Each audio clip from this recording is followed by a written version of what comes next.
Hey guys, ఈరోజు పప్పుచారు recipe ఎట్లా రెడీ చేసుకోవాలో చూద్దాం. ముందుగా పప్పు తీసుకొని దాంట్లో పసుపు వేసుకొని ఆయిల్ వేసుకొని కుక్కర్కి విజిల్స్ పెట్టుకోవాలి. 7 విజిల్స్ వస్తే పప్పు ఉడికిపోద్ది. ఈ కనిపించిన వెజిటబుల్స్ అన్ని రెడీ చేసి పెట్టుకోవాలి. ఇప్పుడు ఒక ప్యాన్ పెట్టుకొని దాంట్లో జీలకర్ర వేసుకోవాలి, ఆవాలు కూడా వేసుకోవాలి. ఇవి రెండు మంచిగా వేగిన తర్వాత దాంట్లో ఇప్పుడు కరివేపాకు యాడ్ చేసుకోవాలి. కరివేపాకు కూడా వేగిన తర్వాత ఎండుమిర్చి, వెల్లుల్లి వేసుకోవాలి.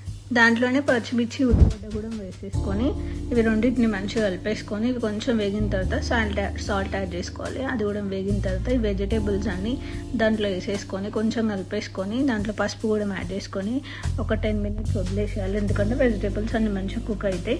ఇప్పుడు ముందుగా మనం ఉడికించుకున్న పప్పు తీసుకొని దాంట్లో కారం వేసుకొని చింతపండు రసం కూడా తీసుకొని రెండు మంచిగా కలిపేసుకోవాలి. కొంచెం షుగర్ కూడా యాడ్ చేసుకోండి, బాగుంటుంది.